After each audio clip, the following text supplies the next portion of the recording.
All right, welcome everyone to the Unlocking Rail Visibility with RailPulse. We will go ahead and get started. So here's a quick outline of today's call and what to expect. We'll do team introductions. We discuss what RailPulse is and how RailPulse works. And then at the end, I'm going to give it to Will to do a Pearl demo and getting started. If you do happen to have questions, please type them in the chat and we will answer them after the call. My name is Anastasia Jaworski. I'm a marketing and a coordinator operator at RailPulse. My role focuses on onboarding new customers, managing our social media and events, and providing ongoing support to both our customers and vendors. And I'm joined by my colleague. Hey everybody, I'm William Laney, Operations Coordinator here at RailPulse, alongside Anna, part of Tim Beffert's team. I help with sales support and evaluating the vendor's data as it comes in. We also have other key members of the RailPulse team here with us today that bring wealth of experience in operations, technology, and customer success. We have David Shannon, who is our RailPulse General Manager, Tim Beffert, who is our Director of Operation, Matt Wood, who's our Director of Product Management, Rohini, who's our Data Analyst, and Pamela, who is our Talented Business Data Analyst. And I would give David a few moments to say something, but we only have 30 minutes, so we will continue without him. He might have some few words at the end of the call. So what is RailPulse? For those who are new, RailPulse was founded by a coalition of railcar owners, railroads, shippers, and lessors who united together to create a single source of truth through an open, neutral telematic platform. Some of those members are actually here in attendance with us today, along with our certified vendors, so welcome all.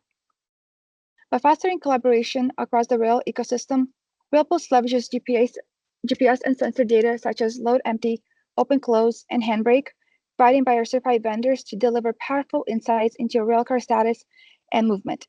These insights drive a safer, smarter, and more sustainable railcar operations across North America.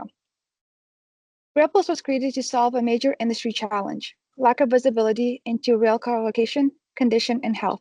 As Tim would often say on our calls, you can track your pizza and your kids, but not your tankers. In today's demo presented by Will, you'll be able to see some of the following: asset management and fleet efficiency, how we optimize fleet size by using continuous visibility to increase utilization and right-size your assets. Tracking railcars in near real time reduces dwell time and improves operations control. Health and safety monitoring, monitoring your railcar condition through sensor-driven metrics, i.e. handbrake, impact, load empty sensors. This helps to maintain your compliance and reduce operational risk. Comprehensive asset tracking. You get detailed logs of all movements and status changes. This helps to provide a clear accountability and transparency for each car. We do have some real-world examples of customers using RailPulse. One case is where a lost car was found and rerouted within hours using RailPulse data. Another one is where a Class 1 railroad resolved a bad order quickly by using RailPulse diagnostics. We do have a webinar that we'll be hosting in June that will go through all the user cases and how we use them, so stay tuned for more details on that. But RailPulse mission is simple: make rail shipping smarter, more reliable, and more transparent. RailPulse ecosystem and how it works. RailPulse tracks railcars in near real time and sends alerts when unexpected events occurs. Some topics alerts that you'll get is handbrake engagements while in motion, significant impact, and unauthorized door opening. We do have GPS ETA features that provide more accountable and accurate arrival times for railcars, helping you improve, plan, and reduce uncertainty and better manage your operations. And lastly, data flow and security. RailPulse receives telematics data from certified vendors. This ensures accuracy, consistency, and device compatibility, which we enrich this data and deliver it through our outbound API, creating a single source of truth for your railcar tracking data. Our platform was built within a secure framework, so only authorized users and stakeholders have access to the data. Those access enjoy full visibility into their fleet and relative operations insights, helping them make faster and more informed decisions. How RailPulse works. I do have a short video that will help you and give a quick overview of how we transport rail shipping. This video will highlight the telematic side of our platform, showing how we use sensors to gather and share real-time data for smarter decision-making.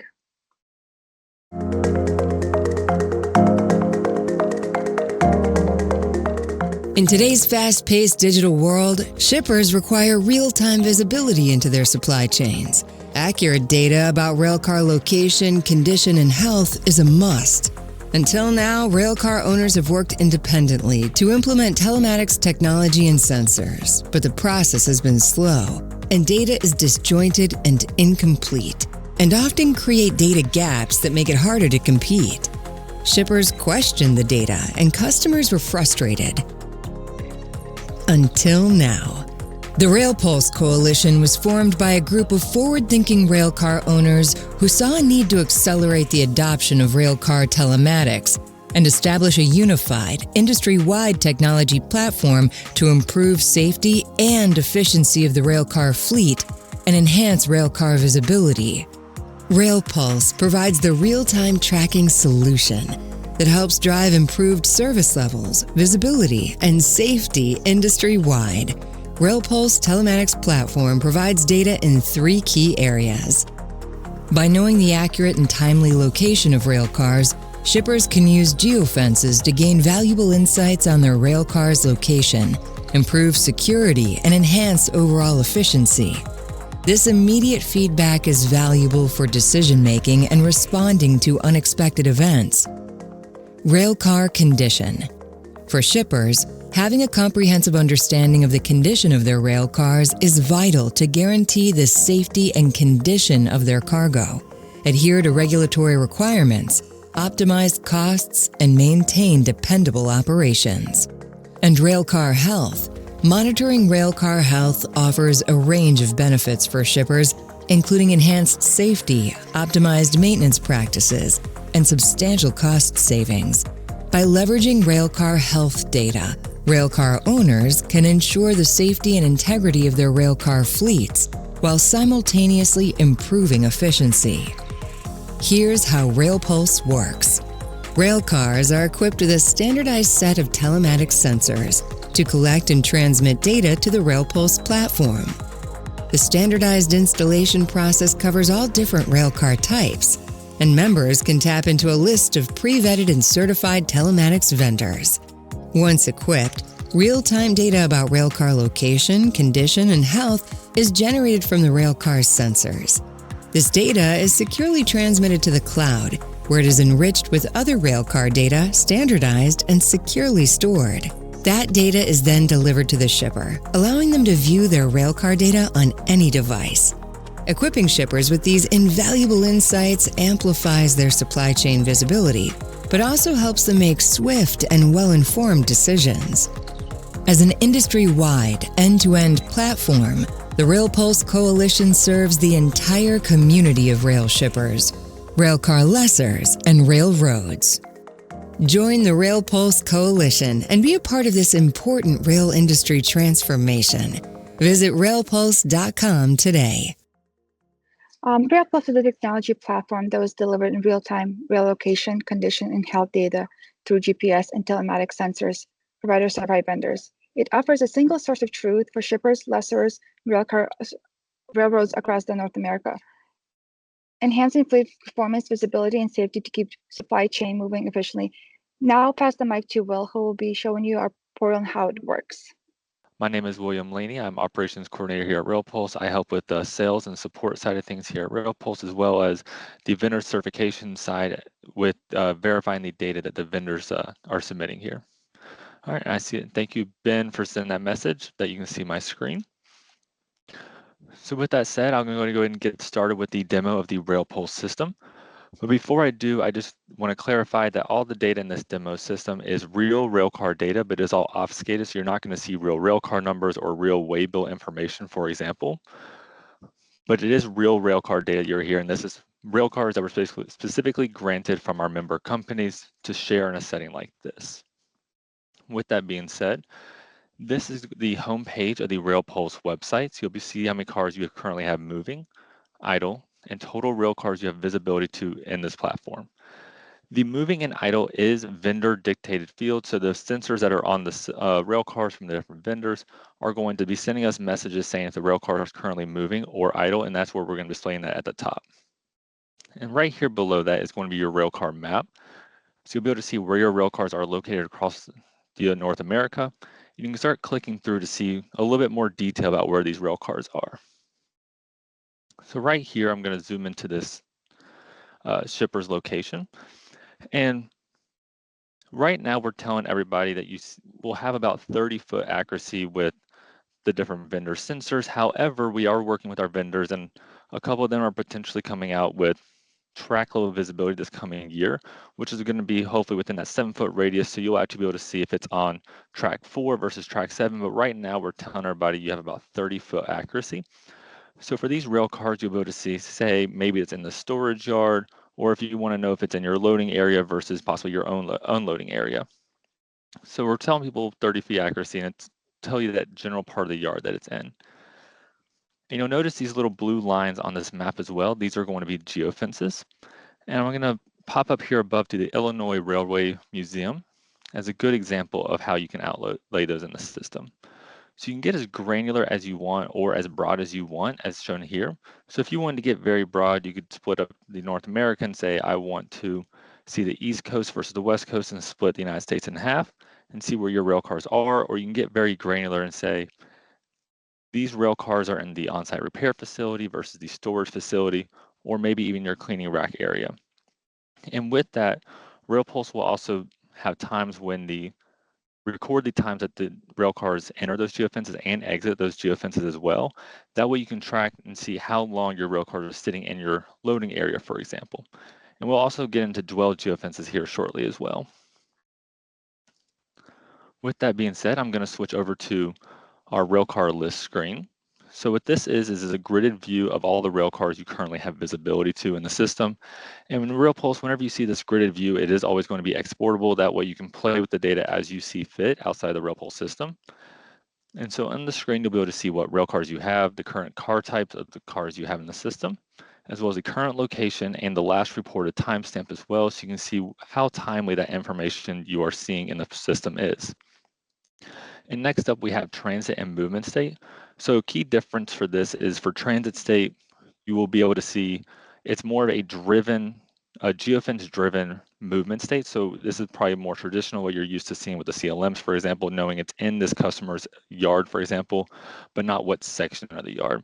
Versus a movement state is going to be that vendor delivered field where they're kind of telling you if it's maybe being shuffled within a yard, if it's moving, idle, maybe it's moving down the main track, but the transit state will be a geofence-driven field. Next up, you'll see the different sensors that you have in the system, which is going to be handbrake, door open hatches, load, and say wheel health, for example, for certain vendors. So right now, the RailPulse minimum suite is that gateway, impact data, and load sensors as well. So going forward, all installs will have that load sensor on it at least.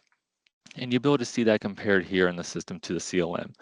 But as a RailPulse, we very much encourage experimentation, especially with vendors, and seeing what they can do with the data. So that's where we kind of run into wheel health with certain vendors that supply that as well. But other vendors are going to be coming out with, say, bearing health in the future as experimental safety overlay devices. And the other information you're going to get on the screen is going to be your way bills, what waybill commodity, the current CLM reporting railroad, as well as the latest CLM sighting code.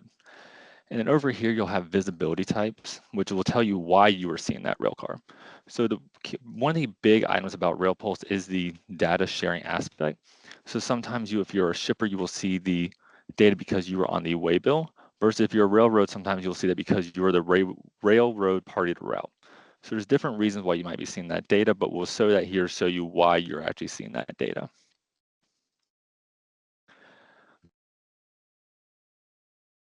And next up, I'm going to show you where you can just filter down. So if, say you want to know where all of your loaded rail cars are, you can come in down, filter to your loaded rail cars, switch to that map view and see where your current loaded rail cars are. And you can also do this for unloaded rail cars as well.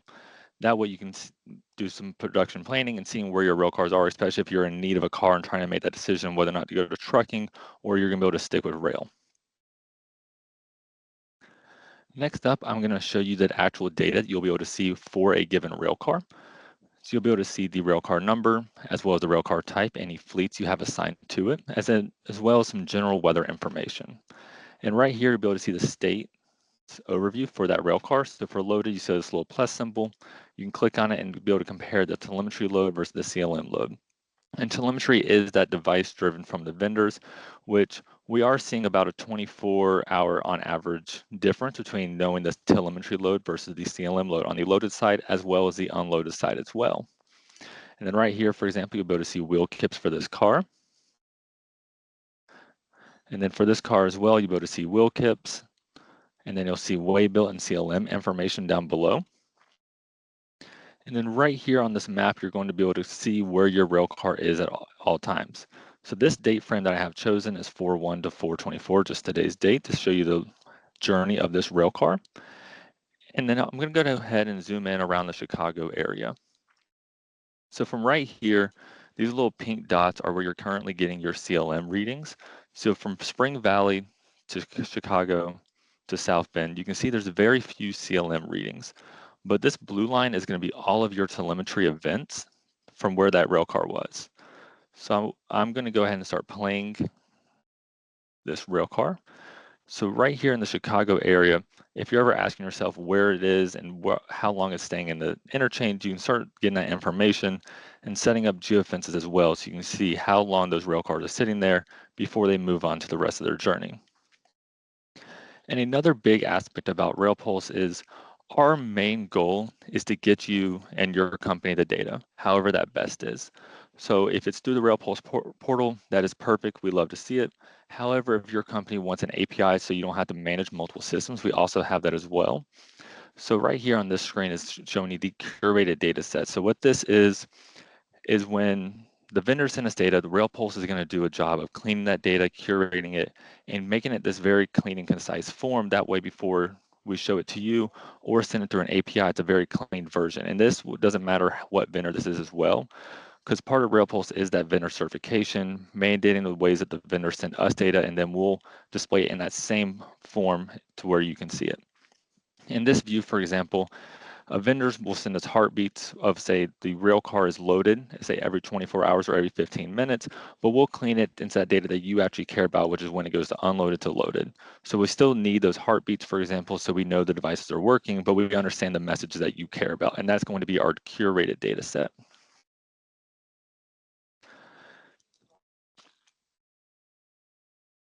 And on this next screen, this is going to be our alert screen. So alerts are driven by a lot of times geofences and triggers that companies have set up in the system. And as your company is onboarded, RailPulse will work with you to help get that set up and help decide what triggers might be more applicable to your company as well. And with that being said, if you want to come in here and go, I want to know when all the CLM empty events happen and where those rail events happened at, you can come in here, filter by those triggers, and flip it to a map so you can see where those rail cars were unloaded. So you can pick a certain time frame and go, I want to see all rail cars that were unloaded on this date or maybe this week time frame, and you can go into the system and do that. Next up, I'm going to show you the trigger, which is going to be driving a lot of those alerts. And in the triggers, you can set up as much as you want, different alert levels, information, warning, or critical alerts, and different rules that you can set up in the system. One, for example, is going to be handbrake with the state of on, and then a rail car position exiting a named geofence. Say all I care about is whenever this rail car leaves Augusta with the handbrake on, and I want to get that alert, and you can get that alert emailed out to any person that you want to, or you can also have it set up as a web alert as well to get a little bell icon above. Or if you have an API, we can get that alert sent directly into your system through that option as well. And for customers who maybe have commodities that are very temp sensitive, we can also set up alerts as well. So you can come into the system and go, I would care about whenever it goes below freezing. I start to want to know whenever it gets over 40, and then same thing on the upper side. Know when it goes over 100 degrees, but I really want to know at a critical point when it gets above 150. And you do the same kind of alert as well for impact as well.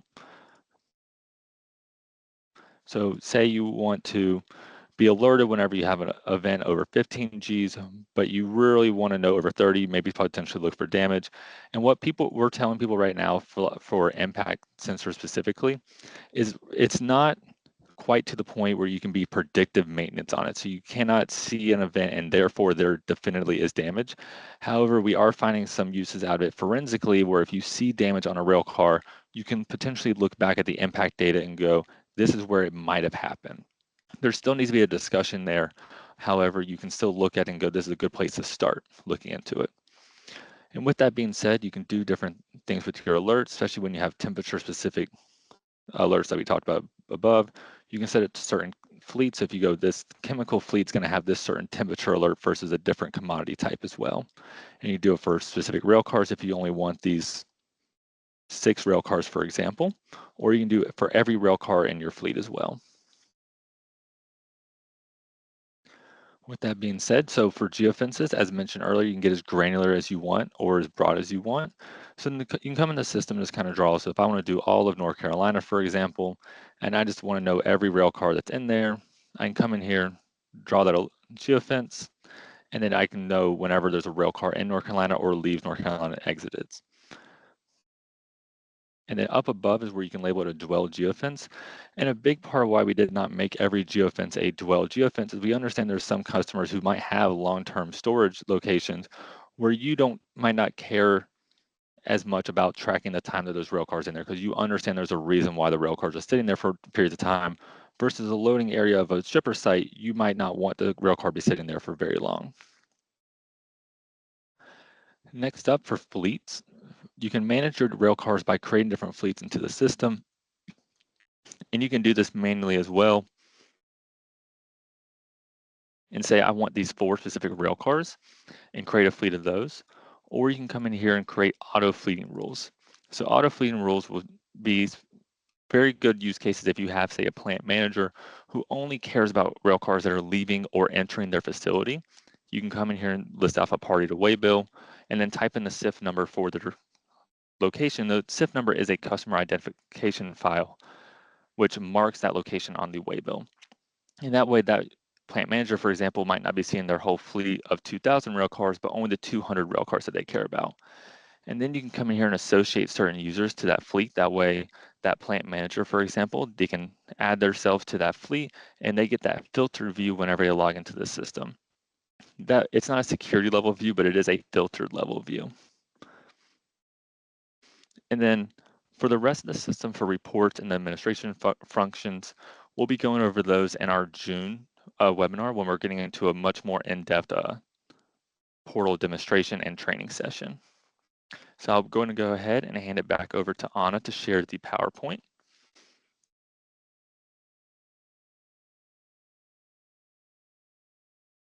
Thank you, Will. I am gonna continue to get this going real quick. Just alrighty. So how to get started with RailPulse? We can go ahead, Bill. And for getting started with RailPulse, the next couple steps to take is to schedule a meeting to discuss your company's needs, because we understand that every company is different. Whether you're a shipper, a lessor, or a railroad, you're going to have different needs and visibility types for your company. And there we'll discuss how is best to engage with RailPulse, whether or not it's you owning the rail cars and the devices and how to go about installing them, and the different processes that you will need to comply with, such as S2045 compliance with the AER, versus possibly you lease all of your rail cars, but you're very interested in getting them equipped. We have multiple leasing companies that are member companies, such as JTX, Trinity, and Greenbrier. So we're very much have good conversation with them. So if you would like to work with them more, we can talk to more about best ways to engage with them as well. And maybe you are a shipper who doesn't lease rail cars or owns rail cars, but you use a lot of system cars from a railroad, for example. Maybe you move a lot of scrap metal and you want to get that waybill visibility. So whenever you are on the waybill for a rail car, you will see that rail car for the duration of that waybill. And right now, currently, that is free for the RailPulse system. So you are able to get into the system, see the rail cars that you have visibility to as well. And when it comes to company onboarding, the 2 steps that you have to take is signing up for RailPulse through our subscription agreement, and then the company set apart, which we'll work with you for, which will be setting up geofences for your company or triggers as well to kind of help you figure out what is the best practices that we've learned over time. Thank you, Will, for that. We're going to go ahead and dive into some questions. So if you do have a question, please type it into your chat and we will go ahead and answer them. So, well, somebody asked, what is the time frame for full implementation? For full implementation, are you referring to getting your whole fleet equipped or time to get subscribed into RailPulse? Let's do subscribe and then the fleet implementation. For subscribing to RailPulse, it's really about just how long it takes to get that subscription agreement signed and your company set up. For equipping your fleet, if you own all your rail cars, it's just as fast as you can get to those rail cars to equip them. Perfect. And then somebody asked, how does the impact sensor work for predictive maintenance? Can you give us more details? So currently the sensors on the rail cars is just the accelerometer, which gives G-force. They're not quite there for predictive maintenance, but RailPulse as a whole, especially our maintenance task or maintenance group, is doing a lot of work to try to get to that predictive point. We're looking at a couple of different things, such as speed of coupling events to try to get, maybe there's overcoupling events. We're also looking at different aspects of the predictive maintenance side. So we're really trying to work our way there, but just currently we're just not quite there yet. And that's why I was kind of mentioning that it's more for forensics currently than it is for predictive maintenance. And I see V just had a clarifying question around the implementation rate. So currently RailPulse is about 16,000 rail cars. And we are currently trying to scale up. There's the biggest challenges right now is just how fast it actually takes to just equip the rail cars, especially the access to rail cars to be able to equip with them. But we definitely see good momentum right now and good across our membership and people outside of our membership equipping rail cars and getting them into RailPulse. Perfect. And Will, can you please state again the difference between the transit state and the movement state for us? The movement state is going to be vendor driven. So different vendors have their own special sauce for how they decide that a rail car is moving, but they will be saying if the rail car maybe is being shuffled in the yard, getting moved between different tracks, versus transit state is when you get to those geofences that are possible dwell geofences, and will tell you, hey, this rail car is sitting in a dwell geofence or it is in transit between those geofences. So if you have a loading facility and a unloading site, you can set those two geofences up and say those are dwell geofences, and any interchange yards as well, so you can see when those rail cars are sitting in a yard versus when they're traveling between. And that's why we want to distinguish it between a geofence base and then the movement state, which is the rail car possibly being shuffled, because we understand there's reasons why a rail car might get shuffled within a yard, but at the end of the day, you want to know when your rail car's been sitting there for a couple of days, and that's why we wanted to differentiate between that transit state and that movement state. Great, thank you, Will. And if anybody else in the chat has any questions, our team would love to get with you one-on-one, and we'll go ahead and just answer one more question. Well, does the system have ability to label cars being bad ordered, leak in valve, for example, to notify when the car moves in an active defect? So currently our system does not display cars as being bad ordered. We believe we have a way to get that data through CLM messages, for example, the knowing when it's bad order. But we're currently evaluating the accuracy of that data because we don't want to just display a car's bad order for months on end, for example, or only label it as bad order for 1 hour and it's actually still bad order 3 weeks later. So right now we're currently in the stage of evaluating that data and seeing what we can do with it in the future. Perfect. And is there any regulatory thinking to make this requirement? I think this is for the implementation of movement. This is Dave scaling. Shannon. I'm going to Yes. This is Dave Shannon. Let me step in. There are a lot of people looking at the technology. Today, we are avoiding it. We're certainly not actively pushing for a regulatory requirement. So at this point, no. The goal of RailPulse is to drive this from within the industry because it's the right thing to do. It's good for the shippers. It's good for the operators. It's ultimately good even for the lessors, and make this an industry-driven initiative as opposed to a government and or regulatory-driven initiative where it becomes a thou shalt. But it is fair to say there is very significant interest in everything we're doing at RailPulse. And so the more we can do it for ourselves, the better our opportunity is to ensure that this stays an industry-driven initiative. Right. Well put. Thank you, David. Does anybody have any other questions? I don't see anything, so we'll go on. We do have future webinars coming up. We have a full live portal demo and user training for those who decide to subscribe with us. We will be doing a live portal demo May 29th, Thursday at 3 p.m. And then we're going to be focusing on real customer user cases and results June 26th at 3 p.m. We will send out some invitations and get those online. But we're very excited for you guys to join us. And thank you for taking the time out of your day to meet with the RailPulse team and get to know us better. Thank you so much, all.